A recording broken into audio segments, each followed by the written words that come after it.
Good evening, good morning. Welcome to another Bright News discussion. And today we have a special guest. We are joined today by Michael Kennedy. So without further ado, Michael, how you doing? Good day. Hello. All right. Buongiorno. Bonjour. Bonjour. Buenas tardes. Bonjour. Bon dia. Those are all. I think I picked up the first Konnichiwa. word. Konnichiwa. Bienvenidos. Idos. Okay. What is that? Is that Spanish? Shane? Yeah, bienvenidos. Oh, bienvenidos. Bienvenidos. Bienvenue. Benvenuti. I don't Right, know that right. in Japanese. Oh. What about Portuguese? What is that one? Bem-vindo. Mm. Bem-vindo. I Lindo. might be a little off on that. Bem-vindo. It has been years since I've spoken Portuguese, so Yeah. bem-vindo. Yeah. Well, we got a linguist with us today. So we're about to learn all types of things about language, you know. So this is really cool. I'm really excited about this. So if you want to, let's start with maybe just, telling us a little about yourself, your background, how you Well, came into. personally, I had a mother that passed away when I was 16 years old, not to bring up tragedy into this, but there was a Cuban family that lived up the street from me. And when I worked at the hospital, um, I spent all my time with them because they made sure that they fed me dinner every day. And they started taking me to all these Cuban socials. So what happened to me personally is I was taking Spanish in high school. And at the same time, when I was off of work for like all day Saturdays, all day Sundays, when I wasn't working, I was with these Cuban people. And then after about 7 or 8 months of hearing it, and I was practicing the music that they played on records and everything, that's when I pretty much broke the ice. But I worked month after month very, very diligently and continuously to try to speak the Spanish language. Mhm. So because of that, when I majored in college, it was not that difficult for me. And then I worked in the tourism business for over 20 years in Florida, where I took foreigners from different countries, presidential families, CEOs. Most of the time, I didn't even ask who the people were because they wanted to get away from their hard work and have the kids enjoy Mickey Mouse and all that stuff, SeaWorld Right. and all those attractions. Yeah. And because of that, I lived in a neighborhood where when I wasn't teaching high school, all I ever spoke for years was Spanish. Mm. All I ever spoke. So my exposure was a little bit more of a privilege than it is for a lot of other people. So then when I mastered it in college, I started teaching high school, and then I learned Italian and French in college. I was asked to teach Italian in high school, and I'd only studied it for like a month, but no one else could speak Italian at that high school. So I taught it and I got my way through it, but then I went immediately signed up to go to the University of Urbino in the Marche region in Italy, where I took 27 credit hours and spent the whole summer speaking Italian, learning the Italian language, the culture, and everything else. So then I came back and started teaching that. I'd also had a lot of French courses in college, and I also worked with some French speaking groups, and a lot of people from Quebec who were renting cars. I worked for Alamo Rent-A-Car for a good 4 years. And so my language exposure was I'm grateful that I had those opportunities to master the language. And then when I moved out to Las Vegas, I trained the police department, the North Las Vegas Police, the city of Las Vegas, all these people who heard about me and were starving to learn the Spanish language because they were overwhelmed with the community and their inability to communicate properly with the Spanish community. It was just killing them that they couldn't do it, and that they were dependent on. And at this time, they didn't have these translation programs that you find online now, where you can type in a paragraph and hit the enter button, and it comes up and it's about 99% accurate. Years Mm, ago, it wasn't as accurate, and they were just very needy of my skills to train them. So the more need that there was, and the more urgency there was, the better the students learned. When I right, also taught other adults who worked for companies that were speaking Spanish, they didn't have the urgency that the police officers did, being out in the streets trying to find out what happened in an accident or a crime and this and that. So the significance of me helping them was really cool. right. Teaching them, the Spanish language. Yeah, yeah. That's really interesting. I mean, you don't really get, you know, to get all that in one lifespan. Is very very amazing. Because I still haven't learned to pick up French that well. I'm still like French one level. You know what I mean? So and of course, around here, there are a lot of Spanish speaking, families and stuff like that. And Right, so, right. you know, it's you know, for me, it's sort of like unfortunate that I haven't really learned to, understand any other language, but English, Right, and right. you're kind of left with that longing, like, man, I wish I knew something else. I wish I could be able to just, expand my way of thinking, with another language. Yeah.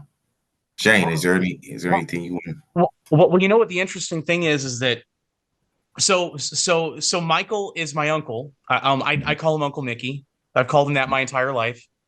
Yeah. And just one interesting thing, whenever he's speaking Spanish or Italian or French to people, a lot of the time people will take me aside or take someone aside and say, "Hey, who who brought the guy from France?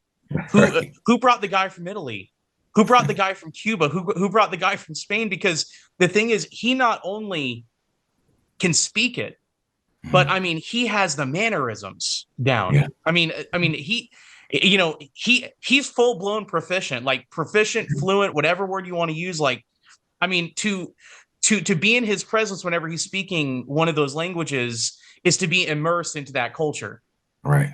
Right. Yeah. well, Yeah. thank you for That's that, Shane. And you're invited to Yeah, our next family dinner. thank you. Thank you. Yeah, I didn't mean to lay it on so thick there, but you just want some brownie points, Shane. So mhm. you got yourself Yep. some.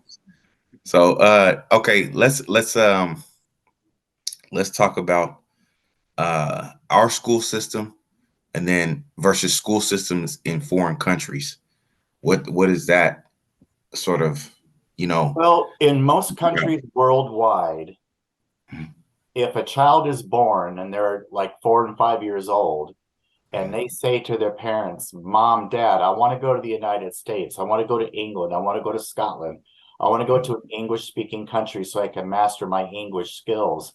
That is something that is often expected from a lot of these cultures if they can afford that luxury to take place.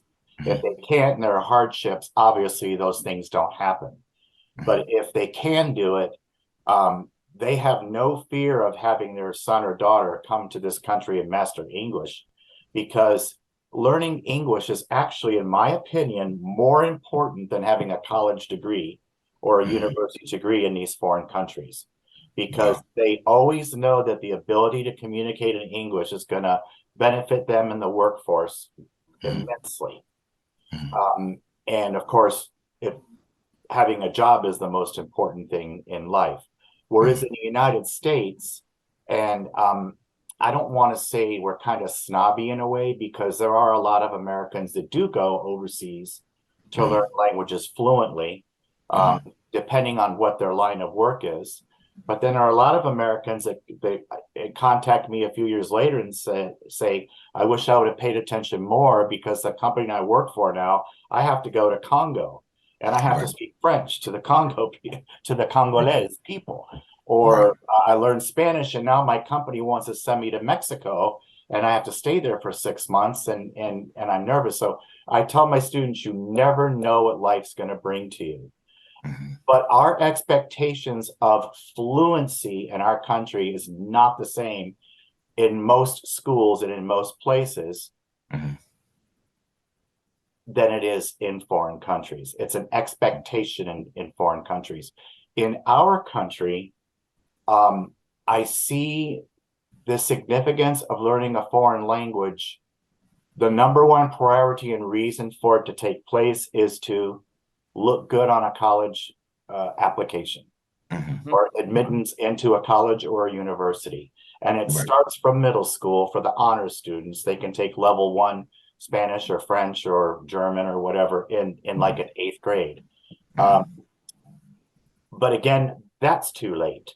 So, and I do support when American people say to me, well, if they're going to come to this country, they need to learn to speak English. I am 100% in agreement with that.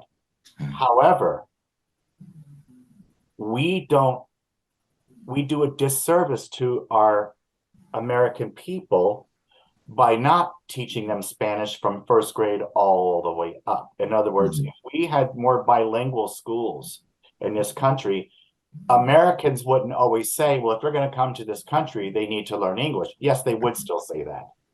But when a person has never learned a foreign language ever in their life, okay, they have a more of a fear or more of a uncomfortable feeling with foreign people and their culture.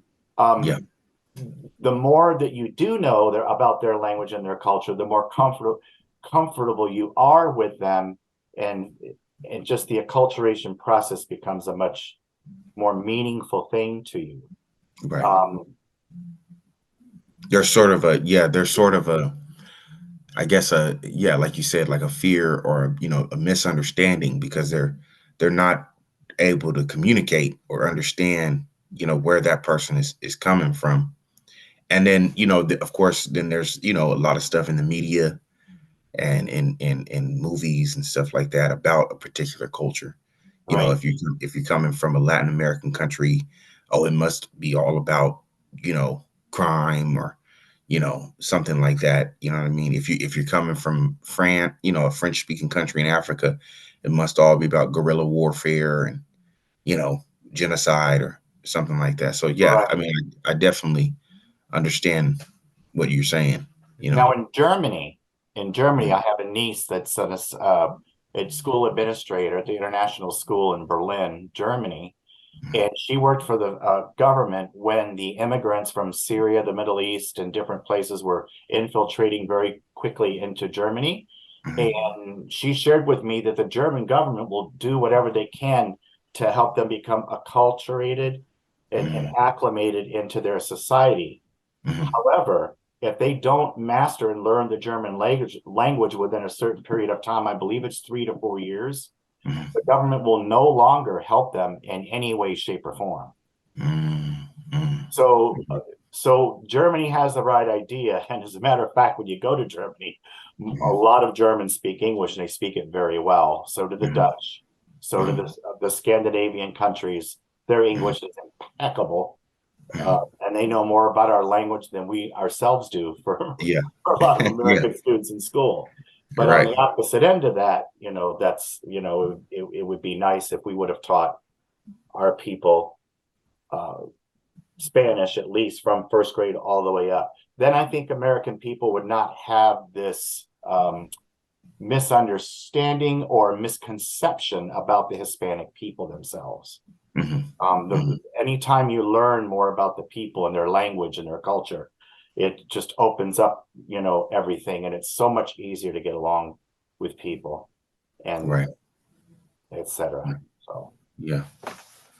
Okay, let's talk about like ways in which people, I mean, okay, I guess we'll say, well, it's kind of too late for middle schoolers and high schoolers to really be, learning language kind of just off of listening, and talking with their parents or something like that. But what are good ways for people to, pick up a language, and if they really want to learn the language and sort of immerse themselves in the culture and things of that nature.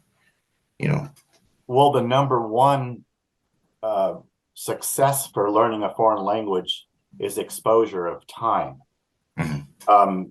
These programs that say learn this language in 3 months, learn this language in 6 months, that is impossible unless you have a photographic memory. If you have a photographic memory and you can look at all these things and read it every day and spit it out, God bless you, but you should be working for the FBI if that's your situation. But even if people have a photographic memory, I still not met them that were fluent in a different language if they never studied a language before. So Right. the more immersion that takes place, the more your brain is going to process that target language. So if you have Spanish 1 hour a day in school in 9th grade for Spanish 1, okay? And then you take Spanish 2, and then you take Spanish 3, and then you take Spanish 4. You have to have exposure.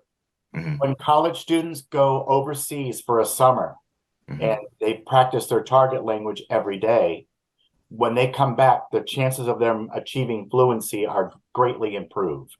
But the 1 hour a week or college classes, Monday, Wednesday, Friday, for a 2-hour class or whatever, it's not gonna cut it. Okay.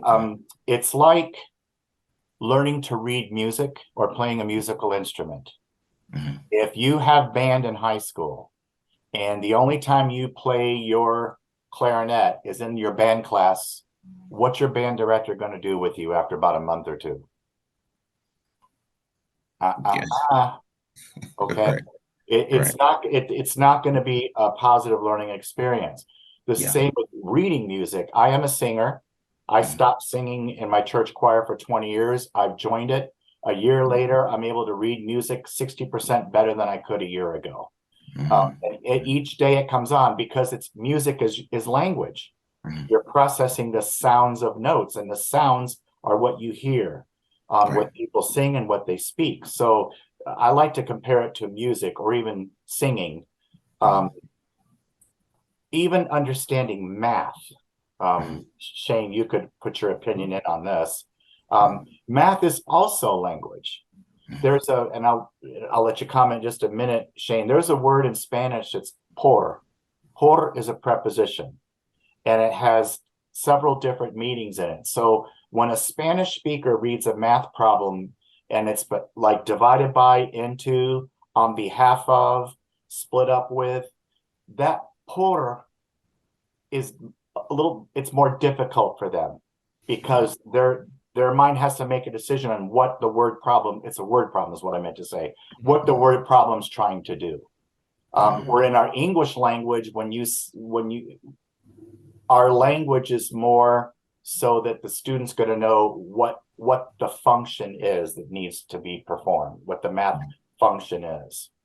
Shane, did you want to comment on that? Well, that probably, anytime that you introduce a situation to a problem where you make a problem situational, like in a word problem, it's not only about the proper process. Like in terms of math, it would be should you add here, subtract here, should you multiply, divide, or whatever, or should you set it up this way or something. And then in language, I would imagine it would be something like, how do you conjugate the verb this way, or do you conjugate the verb that way? But when you have to read an actual word problem, you're having to understand the situation, and then you're having to determine what the proper application would be. Because there are certain situations when you're speaking that. Sorry about that. There are certain situations when you're speaking that you would use one word as opposed to a different word. That you would use one verb as opposed to a different verb.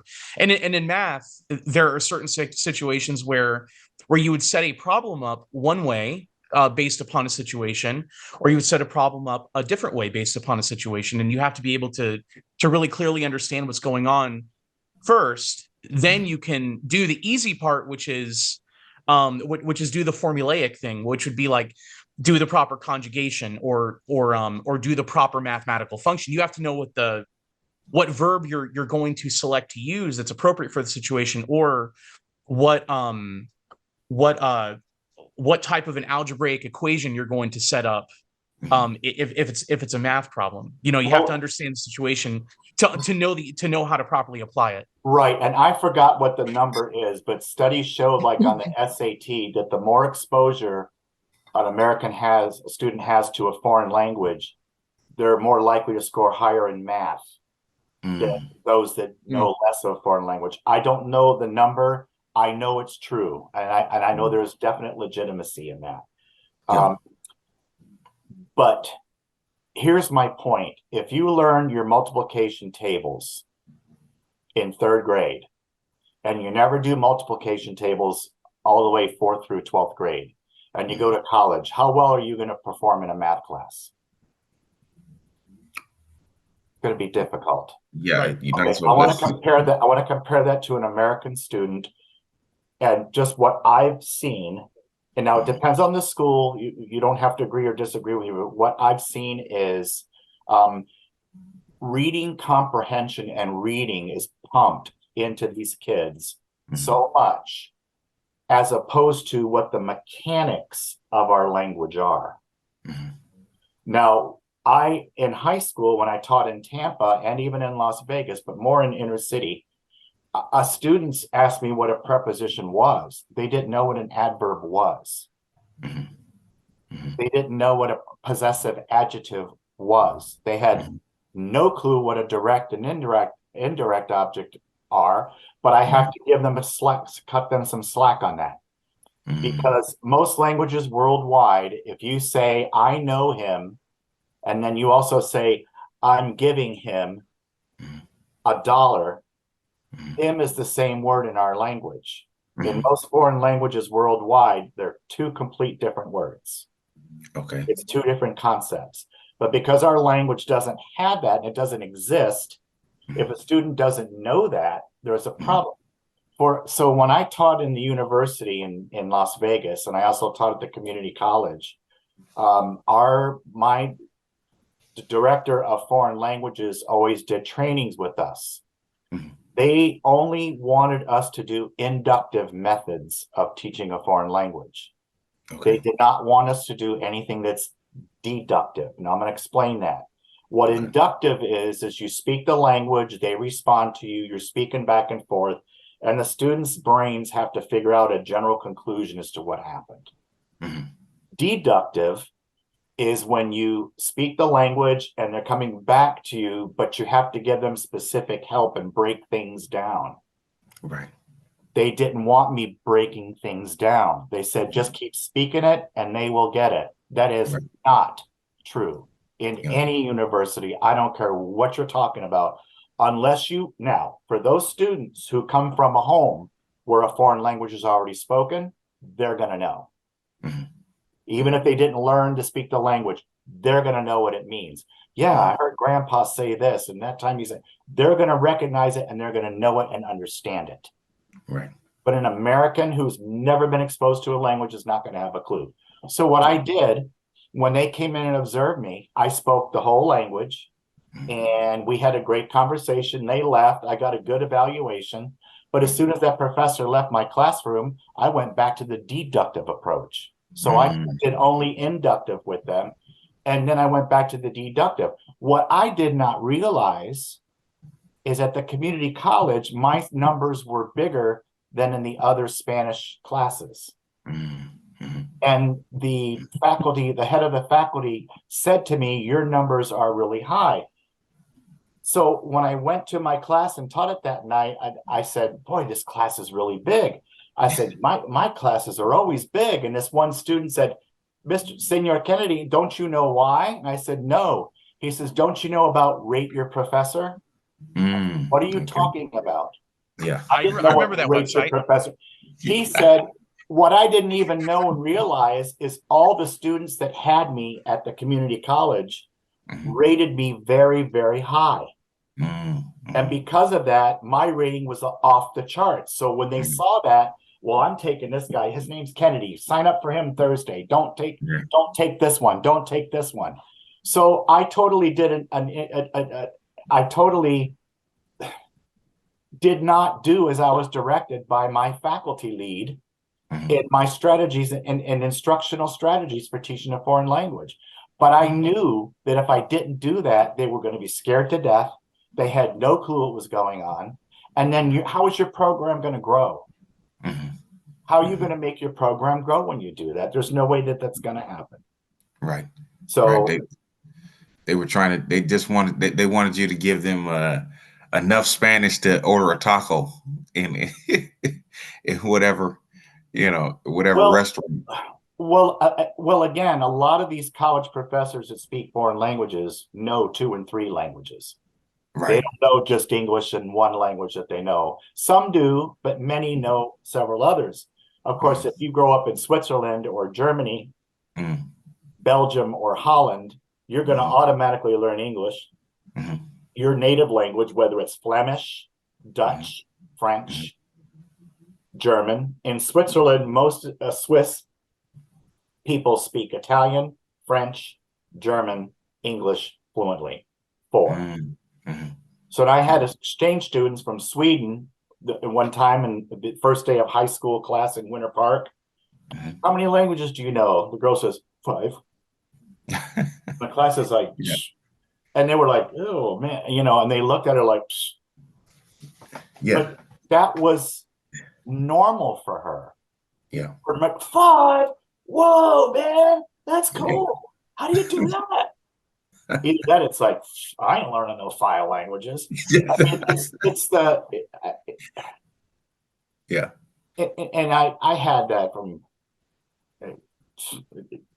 It's always been a very I push and push and push to help these students year after year after year, with the expectation that they were really going to go on and learn this language. And the reality is it's not going to happen. Right. Now, even to graduate from college, they have to have 4 semesters required. But again, fluency is not required.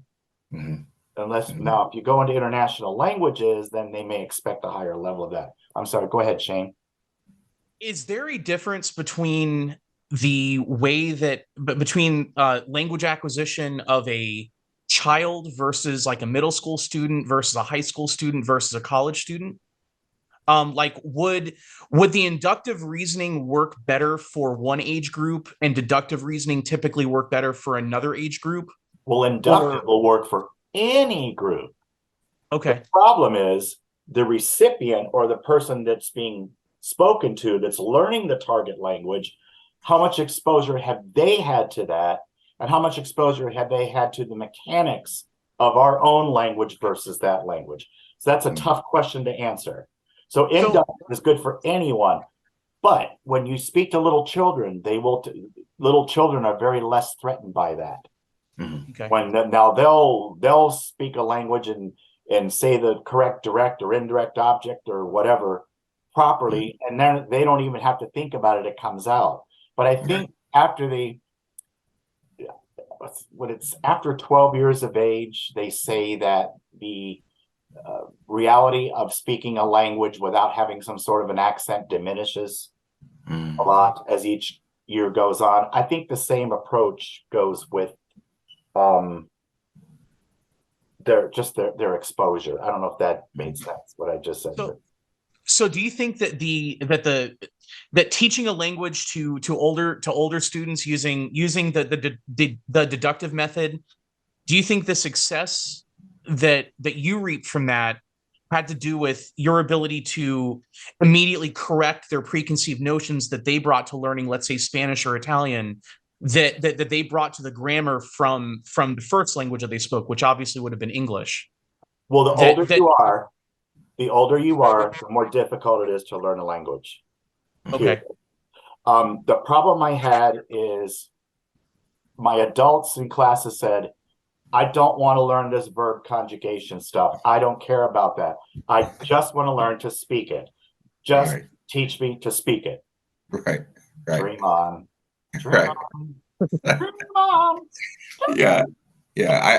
I can remember being in high school, trying to learn French. And that's the one thing. It's I think a lot of people in in high school and in middle school, when we want to learn a language, we want to learn that language because we think it's like, there's something uh, very noble about it, or very, very romantic about it, or very studious or something like that. It's like, Oh, but oh, and the first couple of weeks of each year, the yeah, kids were all happy, yeah, excited, this and that. As soon as we started digging into what a verb conjugation was, I don't know about this. And, yeah, I thought I yeah. was going to start speaking it with my friend, my neighbor, I mean, I hate to say this, but anybody who's never been exposed to a foreign language Mm, are very insecure in a lot of ways in learning it, because it's hard and yeah. it's difficult. It's time consuming, but like Mhm, that musical instrument, mhm, if you're a famous clarinet player, a famous sax player, a mhm. famous flute player, Billy Joel on the piano, there's no way he could have learned those skills by playing the piano 3 and 4 times and saying, hey, I can play anything on the piano I want now. It's Yeah, just yeah. not possible. But Right. and what I meant to say earlier, Shane, and not to backtrack, and sorry about this. Mhm. In an algebraic problem, when you're um, working the left side of numbers with the right side of numbers, and you're balancing equations, and you're Mhm. doing things like that, your brain does the same thing when you're speaking a foreign language.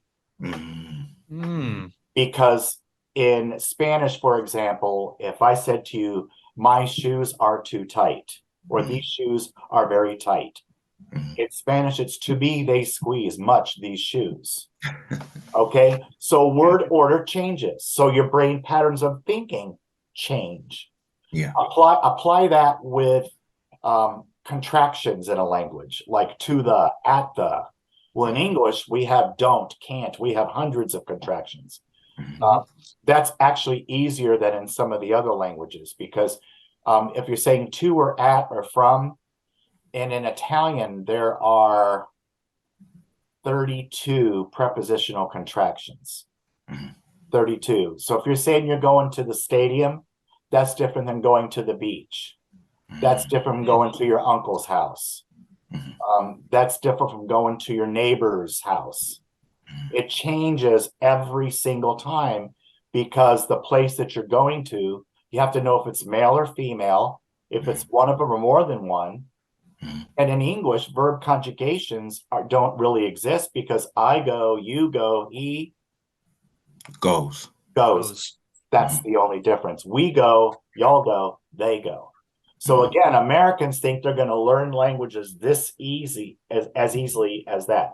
Um, to me, the English language, the grammar and structure of our language is super easy. mhm. What makes our language difficult are the 5, 6, 7, 8 different vowel sounds for A, E, I, O, and U, and there's no consistency. Mhm. That's what drives people crazy. And Yeah. if you say get and got in our language, Mhm, there's dozens of expressions that Mm. use get and got, and every time you say that, it's a different verb action in a foreign language. It's a whole different thing. mhm, mhm, So again, mhm, it's not the difficulty of the foreign language. It is, but the mhm, other piece of that is our language is so simplistic that when you go into that language, which is much harder mhm. of a thinking process to do, a lot of students don't want to keep handling that and dealing with that, Right. and so Exactly. they just stop doing it, or they get their high school requirement out. Yep, got my 2 years, I'm ready to Right. go. And I'm Yeah. like, oh man, even in third. Now here's something else that's strange, of that I have experienced. First year, second year, third year, fourth year Spanish. The first year is hard. Mhm, The second year is the hardest. mhm, Third mhm. year is actually much easier, and fourth year is even easier than that. Okay. And is that But because like the second year there's more involved in like it's all writing? it's all the object pronouns that are Okay. very different from the Mm. English language, and all Mhm. the past tenses Okay. that are very different from English too. Mhm. Um, There that and the irregular verbs in the past tense, those are difficult. The They're imperfect and perfect. right, but Past tense. third year and fourth year, the verb tenses are super easy. I mean, 10 times easier. But our system doesn't care about that. They just want them to start in grade 8, grade 8, grade 9, where if they would have had them now, like in Europe, they start English in 4th grade. By the time they're in 8th grade, they've learned all of the fundamental and all the basics of all parts of the English language. And then they go straight into conversation, literature. In France, Italy, Spain, you have to pass an exam. It's called a maturity exam in Italian, for example, l'esame di maturità. And I sat in on one of those one time. And in order for a student to graduate from high school in Italy, they have to compare contemporary American authors to contemporary Italian authors. They talk about the Baroque period of writing, Renaissance poetry, all these things. They have to compare them, and they really have to know what they're talking about, and they have to speak it all out in English. Wow. Yeah. So yeah, we definitely have our work cut out for us. That's a tall feat. Even me, I'm gonna admit, man, I think if I was in high school and I had to do that, I probably would have done the same thing. Like, what? 5 languages. Hey, I don't speak no French. I got that a couple times. Come on, man, I don't speak no French. yeah.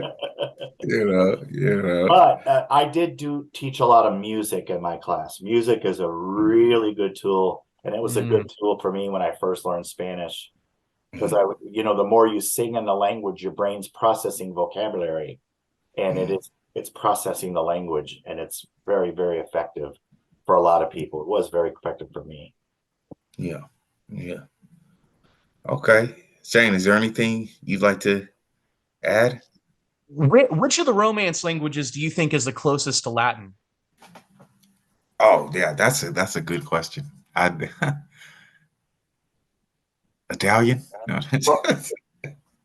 Probably, I could be wrong here. Probably Catalan. Catalan. Okay. Another one that's extremely close to Latin is Romanish, which is spoken in the southeastern portion of Switzerland. Okay. Because all Americans think it's if they know that French, German, and Italian. I wasn't putting people down, but they don't know.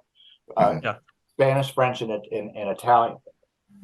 German, French, and Italian are very wide in Switzerland, but there is a 4th language called Romanish. And that has a lot of ties with the Latin language as well. I had Latin in high school. You're right. Okay. I think every American, I don't know why they did away with it. Oh, Latin's dead. It only helps you with the medical profession. Big mistake. Yeah. Because in the Latin class, you learn the mechanics of the English language so well. Grammar. If now some schools do teach grammar, a lot don't. But if they do teach it, it's in 3rd, 4th grade, and it's never discussed again. And then you get to high school, and they already forgot what these things were, and you're trying to explain to them why what they said was wrong in the language, and you have to be very careful because they're sensitive about it. You have to be very, very patient and caring when you tell them these things.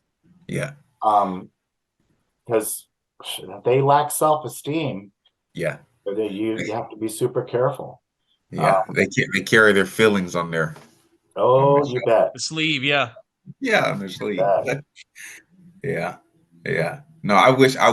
Yeah, that Latin is one of those. I admired people who would take that class and stuff. And that's another one that, it was like so noble. Just learning Latin just seemed like that was the most sophisticated thing you could do. I took 2 semesters I took 2 semesters of Latin at college. Oh, and wow. I remember thinking that it was going to be really difficult. But I was really surprised at how simple the mechanics of it, like you just said, Uncle Mickey, how it's all, there really aren't a whole lot of special cases in it. It's object and direct object, and you are having to but if you you're having to remember, conjugate everything in the sentence, right? Like the remember noun and the that, verb. if you remember, that third declension wasn't very kind. Yeah. Well, yeah. So Five but declensions. The third one, the third one was tough. That had a lot of irregular. the male, female, and neuter Yes. declensions. Yeah. The third one was a little tougher. But you know what I respected about Latin though was that it was really one set of rules. You know, you knew the three declensions going into it. You understood that direct object, indirect object, and all the and all of the cases for the declensions. It was all really clear cut. You know, there really wasn't there wasn't really a whole lot of nuance with it. It was pretty. It was all very specific. Right. Now, you would have multiple verbs and multiple nouns that all refer to the same thing, but just in different cases. You know, like four or five words in Latin would all be referred to as the same thing in English. You know, well, and that back really on the Romance languages, I mean, they all, Italian and French and Spanish and Portuguese, all come from the Latin language. Right. But that doesn't mean that centuries ago people only spoke Latin in Europe before it split off into those languages. There were always very big differences. See, I assume when I was, well, it all comes from Latin. I thought, oh, everybody in Europe years ago in middle and southern Italy all spoke Latin, and all the people in northern Europe spoke these Germanic languages. Okay, I get it. Not so. So for centuries, it's always been very different, but they all derive from Latin. I mean, Italians got a lot of it, so close, but I do think Catalan and Romanish, I could be wrong on that. I mean, if you're a language expert out there, and please let us know so I can correct that on my next video, please. Yeah. I've heard people say Sardinian. So the Sardinian language. Sardo. Okay. Oh, no. Oh, you know what? Thank you for bringing that up, Shannon. Sardo. The language they speak is called Sardo, and it's on the island of Sardinia, and they do speak Catalan. So do they also on Corsica. Of course, okay. Corsica is also Catalan, but those two are different. Okay. They're the different dialects of it. Right. La Corse in French. So yeah, I forgot about that. You're right. You got me on that one. Thanks for that. No, I really did. Yeah, Sardo and I forget what they call it on Corsica, but it is a Catalan language there as well. And Barcelona, Catalunya is where the main Catalan is spoken today. Okay, and then which island is part of France? Is it Corsica? Corsica? That's part of France? Yes. Okay. Right. Yes. And is Sardinia its own country, or is that part of Italy? Part of Italy. Sardinia. Okay. Yeah. Well, Uncle Mickey, man, I want to thank you for joining us. I know we went over our time with you, but I appreciate it, and I had a lot of fun, and I hope we can do this again sometime soon. Do it again soon. Do a part 2. We'll do a part 2. Yeah. You can tell us. A tout à l'heure. Hasta luego.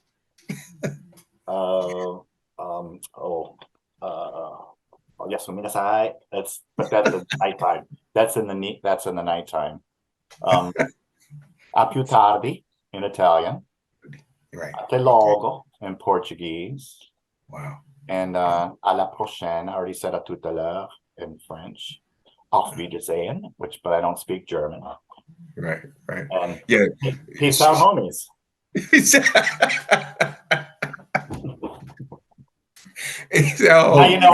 Now you know my students like me. Right. Okay. I did. I had a lot of fun in my 43-year career as an educator. I really, really did, but it was like so exhausting for me to try to make it super meaningful for kids. It's always been a struggle, and I don't see it getting any better. As a matter of fact, I see it getting worse. because of the failing grades in schools, which we could maybe discuss next time, or whatever you want to come up with. It's just tough. So it's been my pleasure for me as well. And thank you for your time. Thank you. Thank you. Right, until next time. Until next time. Bye now. All right, guys. Ciao. Ciao, ciao. Arrivederci.